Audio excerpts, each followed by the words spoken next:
Alhamdulillahirobbilalamin, jazakumullah Ustadz atas penjelasannya. Baiklah Ustadz, kita akan masuk ke sesi tanya jawab ya Ustadz. Ya, Eee, tafadhal. Bagi peserta yang mau, bertanya langsung dengan Ustadz, bisa menekan tombol raise hand atau langsung menyalakan mikrofonnya, baiklah. Dan untuk, peserta yang mau bertanya lewat chat, nanti akan kami, sampaikan ke Ustadz. Baiklah, kita mulai dengan, yang langsung bertanya ya Ustadz, dengan Ya, Ibu Herawati Ibu Herawati Sukirni. Silakan Ibu Herawati. Bismillahirrahmanirrahim. Assalamualaikum. Waalaikumsalam. Ini Ustadz, saya mohon maaf kalau pertanyaannya kurang pas ya. Tadi apa namanya, manusia itu Allah itu akan memberi hidayah gitu kepada manusia, tapi ada juga manusia yang tidak diberi hidayah. Terus yang saya tanyakan, saya pernah baca di Riyadhus Shalihin kalau tidak salah di bab takut kepada Allah. Tapi apa namanya, teks hadisnya mungkin saya nggak begitu hafal lengkap. Misalnya apabila seseorang itu dikehendaki Allah dengan amalan-amalan yang membawanya dia kepada ahli surga, maka di akhir hayatnya ia akan mengamalkan amalan ahli surga. Lalu apabila orang itu dikehendaki dengan amalan-amalan ahli neraka, maka di akhir hayatnya ia akan digiring untuk melakukan amalan-amalan ahli neraka. Ini apa karena sifat manusianya itu sendiri atau karena hidayahnya dia tidak dapat atau salah jalan? Itu aja Ustaz. Baik, ya. Baik, bismillahirrahmanirrahim. Ya, tentu di balik hadis ini ada satu pengetahuan yang luas ya. Bagaimana kita memahami takdir atau ketentuan-ketentuan Allah Subhanahu wa taala di dalam hidayah ya.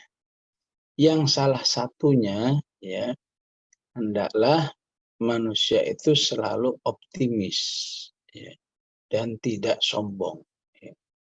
Apabila sekarang dia itu baik ya, maka dia tidak tepuk dada, saya inilah yang baik ya, ya. Kenapa? Ya karena tadi ya. Sekarang dia baik, sekarang baik-baik. 10 tahun lagi wallahu a'lam. Di situ dikatakan ada peluang manusia itu bisa berubah ya, sehingga di akhir hayatnya yang tadinya bertahun-tahun baik itu berubah pikiran jadi jelek ya, sampai akhirnya su'ul khotimah ya. Jadi yang baik tidak bangga dengan kebaikan. Yang jelek jangan pesimis dengan kejelekannya ya. Berusahalah ya, ya.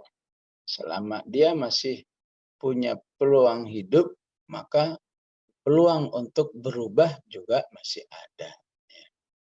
Nah, itu gambaran umum dari hadits itu ya, memang hadits ini sangat populer ya, baik di hadits kumpulan hadits 40 ataupun di hadits ya.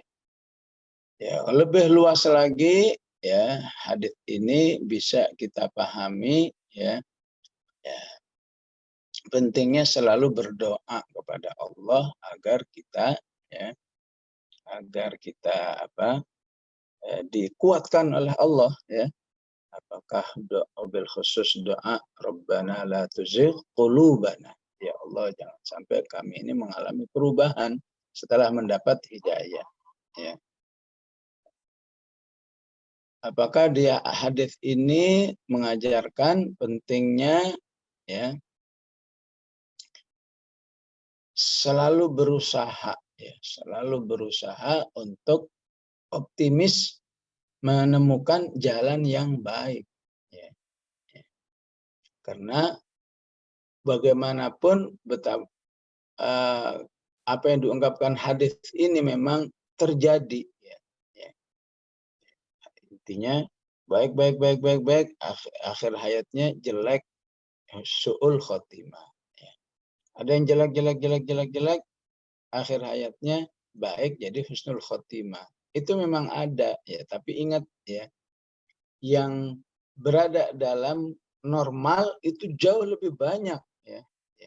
Yang berada dalam ketentuan normal itu jauh lebih banyak. Ya. Artinya siapa yang dari awalnya baik, umumnya ya berakhir dengan baik. Ya. Siapa yang hidup jelek, umumnya hidupnya dengan jelek alias su'ul khotimah. Ya. Maka sudah seharusnya tidak terlalu terpaku kepada yang sifatnya pengecualian ini. Memang ini ada. Ya. Ya. Karena kalau terpaku kepada yang pengecualian ini sesuai dengan dijelaskan dalam hadis, maka manusia akan berada terjerumus dalam ngandelin, ya.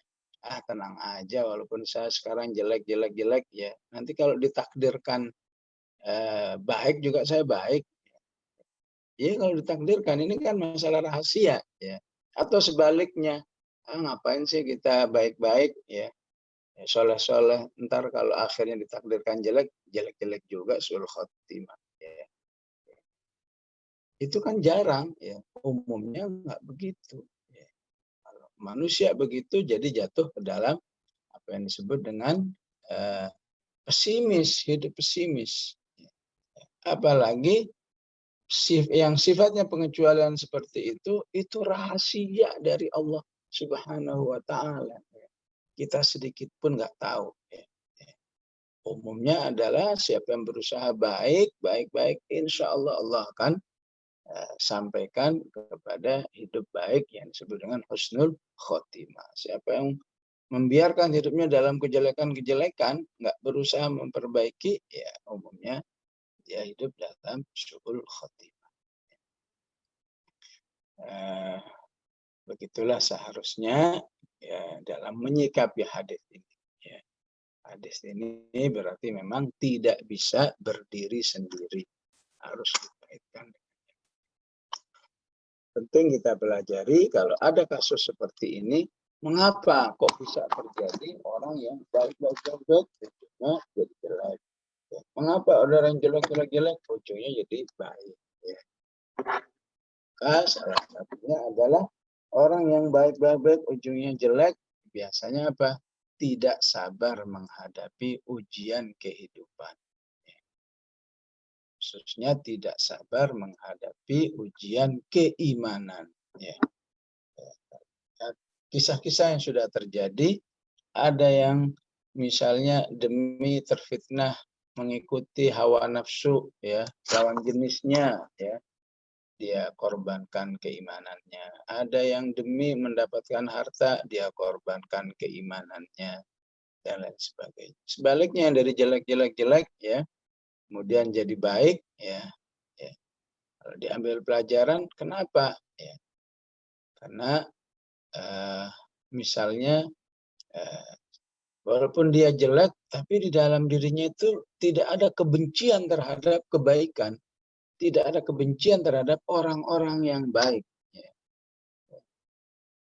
Dia tetap misalnya melihat kaum muslimin itu, ya, apakah misalnya hidupnya di zaman-zaman ini lebih sebagai kelompok yang terzalimi, ya, kelompok yang mendapat perlakuan tidak adil dari sistem kehidupan di dunia ini, ya. Sehingga dari situlah akhirnya dia, ya, mendapat hidayah.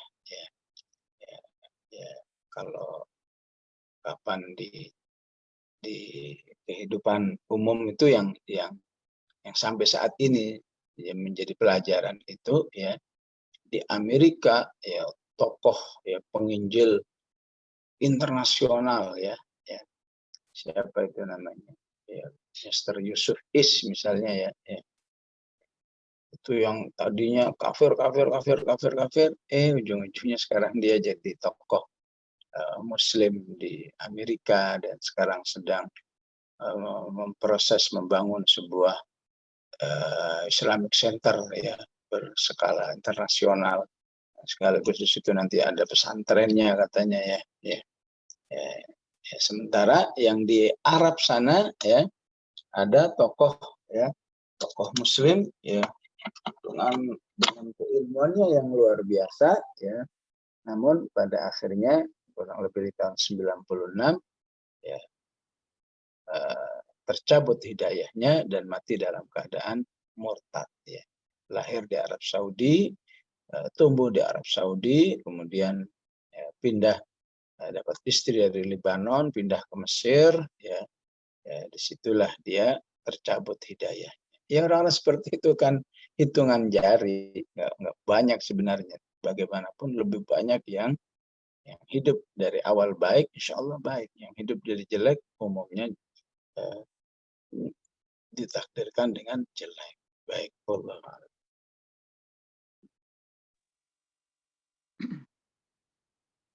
Terima kasih Ustadz jawabannya. Ya.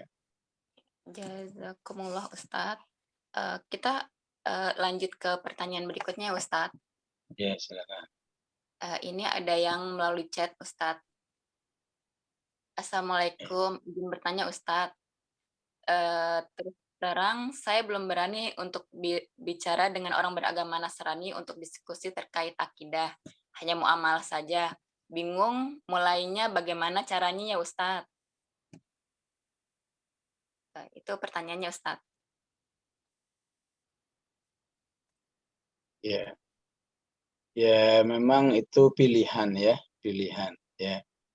Baik dengan dialog langsung maupun dengan interaksi. Ya. Dan yang penting dalam hal ini adalah niatnya. Ya. Ketika memang kita meniatkan ya keberadaan kita di hadapan dia itu agar dia terhidayahi, ya, maka insya Allah ya ditolak atau diterima, ya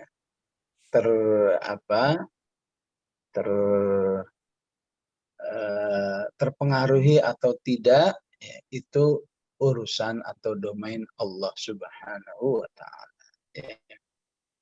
Ada sebuah kejadian nyata ya di Perancis, ya, tukang kelontong istilahnya ya, tukang kelontong ya, tukang kelontong yang jual coklat, jual makanan kecil begitu. Yang tiap hari didatangi oleh seorang anak ya, di mana anak ini Yahudi ya. Dia datang ke kelontong itu ya. Sampai di situ anak Yahudi ini nyolong ya, coklat ya atau makanan yang lain. Besok begitu juga, besok datang gitu juga ya. Si pemilik kelontong ini yang imigran dari Turki aslinya, sementara jatnya orang Yahudi, anak Yahudi ya. Dibiarkan terus ya. Ternyata pemilik toko ini ya, punya maksud tertentu, dibiarkan anak Yahudi ini ngambil lagi untuk sebuah niat dakwah. Ya, namanya niat dakwah bisa berhasil, bisa enggak ya. Sampai akhirnya ya, anak Yahudi ini tidak datang lagi ke toko itu ya. Sehingga ketika suatu saat ketemu ditanya ya, kok kamu nggak ke toko lagi gitu. Pura-pura nggak tahu ya.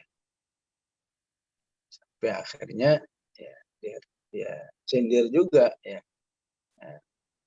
bahwa ya, nggak apa-apa kamu ya kalau ke toko saya ngambil barang-barang tertentu gitu ya. Si remaja Yahudi ini akhirnya kaget loh. Ternyata selama ini dia tahu ya bisa nyolong, tapi kok anehnya dia diem aja, nggak berbuat apa-apa ya. Maka akhirnya Yahudi ini ya, remaja Yahudi ini ya diakrabi oleh pemilik toko ini, diakrabi sebagai sebuah pertemanan saja ya. Pertemanan sampai akhirnya si Yahudi ini semakin dewasa semakin melihat akhlak pemilik toko ini yang sangat baik ya. Akhirnya dia masuk Islam. Islam dan sangat Islam yang sangat agresif di dalam mengajak masyarakat Perancis untuk juga masuk Islam. Ya. Salah satu yang ketika ditanya, kenapa sih kamu masuk Islam? Ya karena saya tertarik oleh akhlaknya penjual kelontong tadi itu, toko itu. Ya. Bahkan saya tertarik ke dia itu karena dia belum pernah ngomong sama satu pun kepada saya, ayolah masuk Islam. Tapi dia mengajarkan Islam kepada saya lewat perbuatan-perbuatan. Jadi memang istilahnya tadi yang penting niatnya. Kalau ternyata yang memang bisa kita lakukan adalah cuma sekedar pergaulan, tidak mustahil dari pergaulan itu Allah akan berikan hidayah kepada orang yang belum dapat hidayah. Kalau memang kita juga punya kemampuan berbicara, ya, berdialog, siapa tahu juga dari dialog. Ala kulli hal, dialog pun kalau niatnya tidak ada ingin menyampaikan hidayah juga nggak nyampe. Ya. Juga pergaulan-pergaulan, walaupun kelihatannya nggak nyinggung sama sekali masalah ayo masuk Islam. Ya. Tapi kalau memang dari situ niatnya ada untuk menyampaikan hidayah, maka datanglah hidayah itu. Maka Yahudi Perancis ini akhirnya merasa merasa ya seperti yang saya katakan tadi ya. Sayang jika melihat ya makhluk yang namanya manusia tidak beriman kepada Allah. Entah gimana ceritanya Yahudi ini akhirnya salah namanya Jad ya.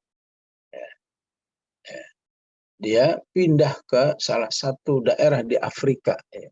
Karena dia melihat di Afrika sana ya, lebih banyak manusia-manusia yang belum beriman kepada Allah Subhanahu wa Ta'ala.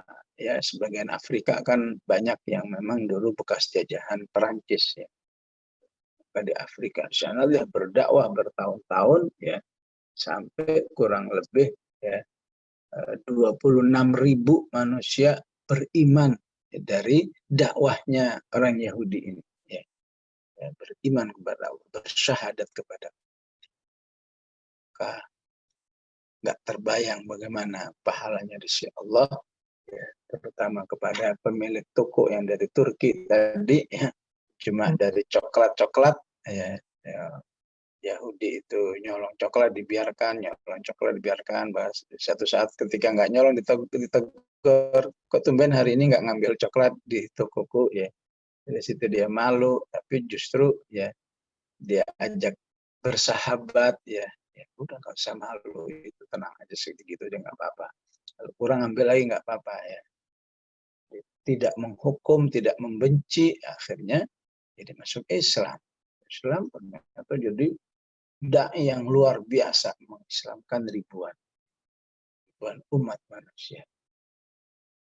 Ya begitulah pentingnya niat, dan dari niat apa yang bisa kita lakukan, lakukanlah insya Allah. Di situ Allah akan memberkahi. Allahu a'lam. Kayaknya Reshen ada sudah 2 atau 3 orang ini.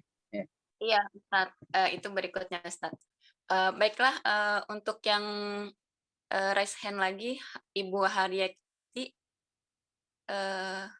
silakan bertanya langsung kepada Ustaz, Ibu. Iya, jazakallah Ustaz. Jadi gini Ustaz, tadi melanjutkan apa yang ditanya tentang orang Nasrani yang kita belum berani untuk berbicara kepada mereka. Nah, pertanyaannya hampir sama Ustaz. Kalau tadi bisa dijawab dengan akhlak kita dan niat kita untuk membuat dia masuk Islam, tapi yang masih mengganjal itu bukankah di dalam surat Al-Bayyinah itu juga yatslu gitu ya, yatslu suhufan mutahharah. Jadi dibacakan kepada mereka gitu. Apakah memang sampai harus seagresif itu kita menyampaikan dengan cara membacakan, atau cukup dengan akhlak gitu. Karena Rasulullah sendiri pun kan juga dakwahnya baik di Mekah maupun di Madinah itu memang menyampaikan kepada orang-orang non-muslim, sedangkan kita sepertinya hari ini masih berada dalam zona nyaman menyampaikan kepada sesama muslim, itu pun juga belum maksimal. Jazakallah Ustaz. Iya betul, memang seagresif itu, artinya segala cara yang bisa kita lakukan dan peluangnya ada, ya maka itulah yang dilakukan, ya. Ya, tentu kata yatlu ya secara teknis bisa berbeda-beda satu orang dengan yang lain ya. Memang kalau dalam kisah Mus'ab bin Umair yatlunya ya apa adanya ya. Ya istilahnya memang betul-betul membacakan. A'udzubillahi minasyaitonirrajim. Qala Allah Ta'ala begini-begini ya. Ya. Maka orangnya beriman. Ya tentu kalau kita ya, persis seperti itu malah nggak nyambung ya. Ya bagi kita ya itu adalah menyampaikan esensinya. Ya. Ya, menyampaikan esensinya agar dia ya beriman kepada Allah Subhanahu wa Ta'ala. Ya. Saya melihat orang-orang tertentu yang memang punya niat-niat baik dalam hal ini, ya. Artinya bisa saja ya itu disampaikan dengan bahasa-bahasa yang penuh keakraban ya, ya. Tidak harus terkesan ngajak gitu ya, ya. Ya. Tapi ya sekedar ngobrol, sekedar berseloroh ya bisa jadi ya apa ya bisa jadi itu sudah di sisi Allah Subhanahu wa Ta'ala ya bernilai yatlu suhufan mutahharah ya. Ya. Misalnya saya pernah melihat misalnya ada seorang Betawi ya menambal ban ya menambal ban tukang bannya ya Batak misalnya ya. Nampaknya Bataknya Muslim tapi Muslimnya nggak kurang bagus gitu ya, ya. Tapi dia melihat istrinya itu ya pakai jilbab gitu ya. Maka Betawi itu ya namanya Betawi dengan bahasa bercanda, bahasa nyantai gitu. Tersampaikan sebuah pesan ya yang ya dengan gaya Betawinya, dengan ungkapan-ungkapan ringannya, saya yakin orang tidak akan tersinggung, tapi pesan itu nyampe gitu. Ya, saya memperhatikan ya sebetulnya cuma ingin mengatakan sebetulnya berdakwah itu ringan ya asal kita hanya mau aja memanfaatkan potensi apa yang ada dalam diri kita ya. Orang Betawi itu hanya ngomong begitu ya. Lo nggak malu lo lihat istri lo pakai jilbab, lo jarang ke masjid gitu doang ya. Ya dengan kekhasan Betawinya ya orang cuma bisa senyum-senyum aja ya. Ya nggak terasa menggurui, nggak terasa ya. Mungkin akan beda kalau ngomongnya dengan ungkapan nada yang serius misalnya ya, ya, ya terkesan menceramahi, terkesan masuk dalam privasi kehidupan seorang ya. Tapi dengan gaya kebetawian seorang ya, maka pesannya nyampe, tapi orang nggak perlu tersinggung, orang nggak perlu merasa kayak didikte dan lain sebagainya. Jadi pada hakikatnya ya, seperti yang sering diungkapkan dalam memahami kisah-kisah dalam Al-Quran seperti burung hudhud yang ada di surat An-Naml, intinya ya apa yang ada dalam diri kita sebuah potensi untuk menyampaikan Islam kepada orang lain, sampaikanlah ya. Kalau untuk burung hudhud itu istilahnya walaupun bisanya hanya memberitahu kepada Nabi Sulaiman ya. Nabi Sulaiman di tempat fulan ini ada peluang ya, seorang ratu yang belum beriman ya, barangkali mau ditindaklanjuti silahkan, ini alamatnya dan seterusnya ya. Ternyata hatta walaupun begitu ya Allah perlu menceritakan burung hudhud itu ya agar menjadi pelajaran ya sekecil apapun peran manusia itu dalam menyampaikan hidayah Allah Subhanahu wa taala, ada apresiasinya ya.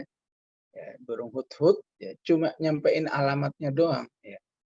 Dia tahu bahwa Nabi Sulaiman agresif, nggak boleh melihat ada peluang menyampaikan hidayah akan disampaikan ya.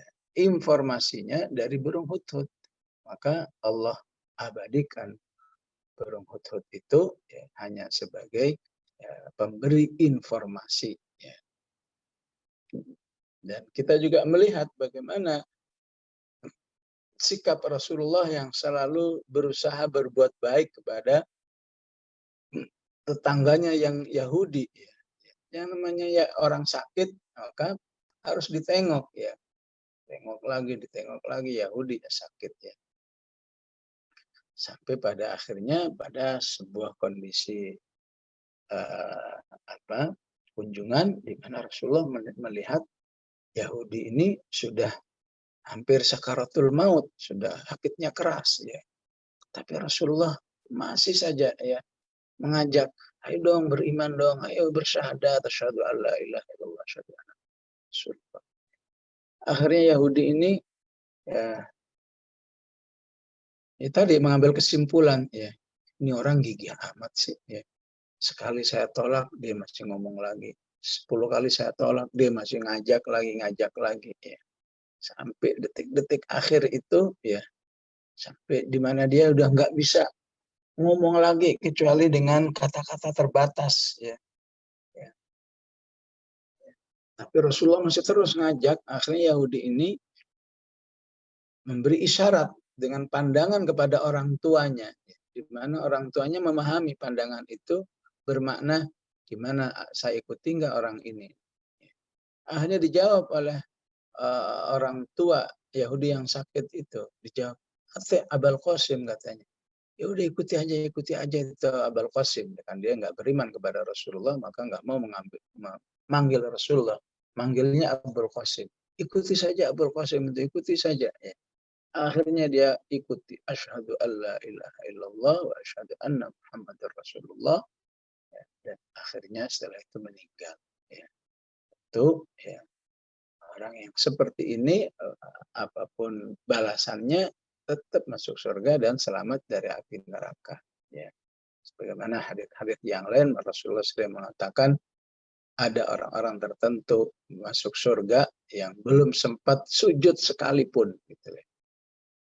Kenapa? Karena yang penting dia sudah bersyahadat kepada Allah Subhanahu wa taala. Ya. Saya yakin ini bisa menunjukkan betapa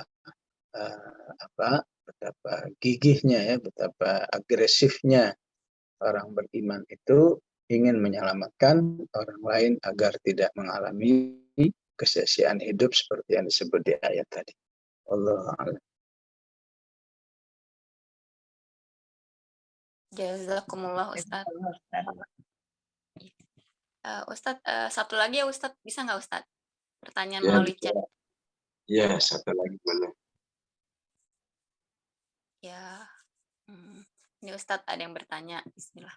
Ustadz mohon bertanya, apakah hidayah itu murni pemberian Allah atau ada campur tangan manusia di dalamnya? Atau apakah yang harus kita lakukan kepada sahabat maupun keluarga yang kehidupannya jauh dari ajaran agama ketika mereka menolak ajakan kita akan kebaikan atau mendekat kepada Allah? Jazakumullah khair Ustadz.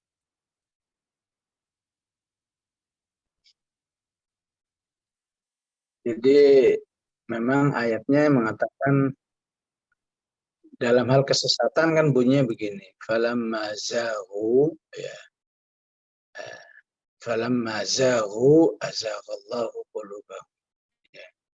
Ketika manusia itu selalu memposisikan hidupnya dalam kesesatan ya, diajak belajar nggak mau, diajak bergaul nggak mau, disuruh baca nggak mau ya.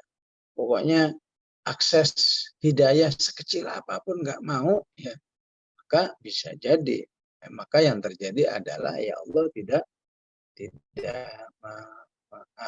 memberi hidayah, alias Allah akan menyesatkan. Sebaliknya juga begitu ya. Wa innallaha lahadil ladzina amanu ila siratal mustaqim. Ketika manusia itu ya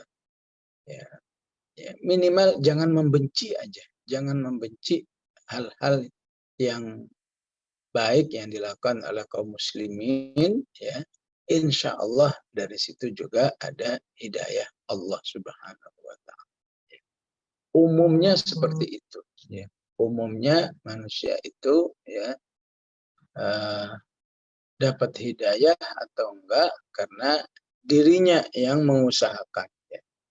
Sehingga kata-kata yasha'u, ya misalnya yahdillahu linurihi may yasha', ya, itu kan selalu diartikan dua, ya. Baik yasha' dari sisi Allah, berarti Allah ingin beri hidayah, ya. Baik yasha' dari manusia itu sendiri, manusianya yang ingin diberi hidayah, ya.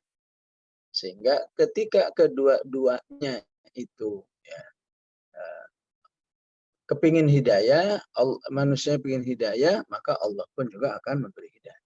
Umumnya seperti itu. Ya. Bisa juga terjadi di dalam kenyataan manusia yang ya, nggak ada angin, nggak ada apa, tiba-tiba dapat hidayah. Ya. Tapi kita juga nggak bisa ngandelin gitu kan. Oh, saya kepingin jadi orang yang begitu aja. Iya, kalau jadi begitu. Ya. Beberapa kisah-kisah di lapangan misalnya, ya, orang jahatnya bukan main, nggak pernah ngapa-ngapain. Cuma dapat hidayah dari apa? Ya. Dapat hidayah dari mimpi. Ya. Mimpi dirinya mati dikubur, ya. Terus dikubur itu ya merasa kayak akan ada menyiksanya, ya. Melihat wajah-wajah yang seram akan menyiksanya. Ya. Sehingga segitu bangun dia merasa jangan kalau saya begini terus saya akan mengalami seperti ada di mimpi itu, akhirnya masuk Islam. Ya. Macam-macam lah ya. Ya, ada memang hal-hal seperti itu. Tapi apapun istilahnya setiba-tibanya hidayah itu datang, ya, pada akhirnya memang di dalam diri manusia itu ada sisi baik, minimal tidak melihat itu sebuah kebencian. Ya. Ada cerita nyata juga ini, ya, dua orang Nasoro, ya. Sebetulnya A dan B, ya. Si A, ya, setiap mendengar azan, ya, selalu menunjukkan kebenciannya. Ya. Umat Islam itu berisik banget sih, ya. Apalagi kalau mendengar azan subuh, ya. Bukan lagi berisik, umat Islam itu bodoh amat, ya. Enak-enak tidur, dia bangun gitu. Itu si A, ya. Si B, ya, bertahun-tahun nih kalau melihat azan, kalau mendengar azan, selalu bertanya-tanya, umat Islam itu dari mana ya energinya, ya. Bertahun-tahun hidup, ya. Kalau ada azan mereka sholat, ya. Kalau sekali dua kali sholat wajar lah. Tapi ada yang udah 10 tahun, 20 tahun, pokoknya azan sholat. Ya. Mendengar subuh lebih heran lagi. Yang lebih hebat lagi subuh, kok bisa ya umat Islam itu ya, dalam kondisi seenak-enaknya tidur, cuma karena azan jadi bangun gitu ya. Nggak perlu ada satpam, nggak perlu ada apa ya. Azan ya bangun aja. Itu dipikirin terus tuh ya. Jadi A dan B ini selalu nggak, apalagi katanya kami kalau sudah berjalan berduaan di waktu misalnya subuh lagi di jalan gitu, misalnya, kalau udah dengar azan itu kami selalu berseberangan, yang satu membenci, yang satu kagum. Akhirnya apa?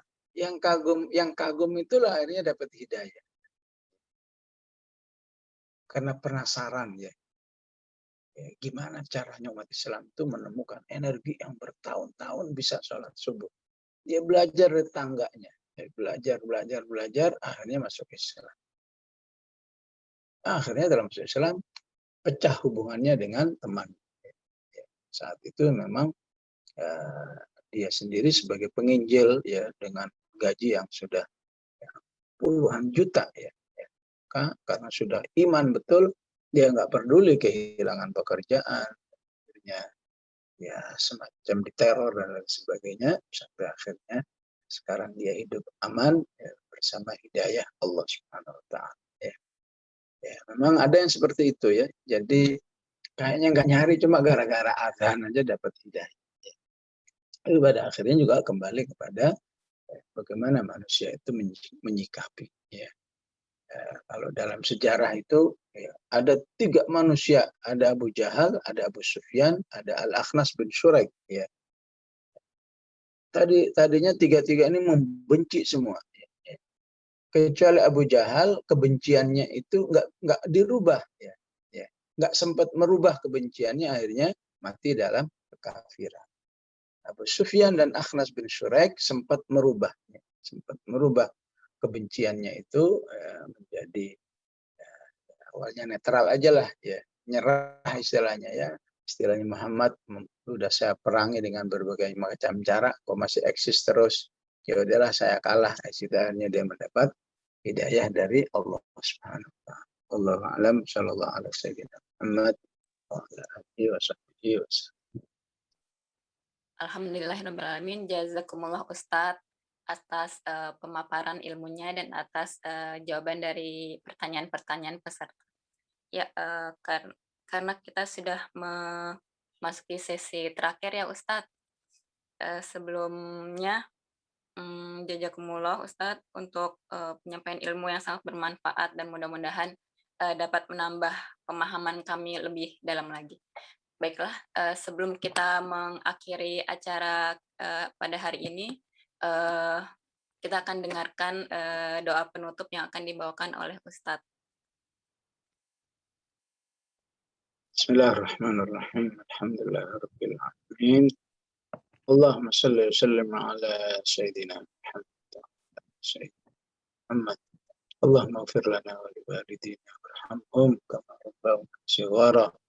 ربنا لا تزغ قلوبنا بعد إذ هديتنا وهب لنا من لدنك رحمة إنك أنت الوهاب. ربنا لا تؤاخذنا إن نسينا أو أخطأنا ربنا ولا تحمل علينا إصرا كما حملته على الذين من قبلنا ربنا ولا تحملنا ما لا طاقة لنا به واعف عنا واغفر لنا وارحمنا لنا فانصرنا على القوم الكافرين ربنا إننا سمعنا مناديا ينادي للإيمان أن آمنوا بربكم فآمنا ربنا فاغفر لنا ذنوبنا وكفر عنا سيئاتنا وتوفنا مع الأبرار ربنا وآتنا ما وعدتنا على رسلك ألا تخزنا يوم القيامة إنك لا تخلف الميعاد صلى الله على سيدنا محمد وعلى آله وصحبه وسلم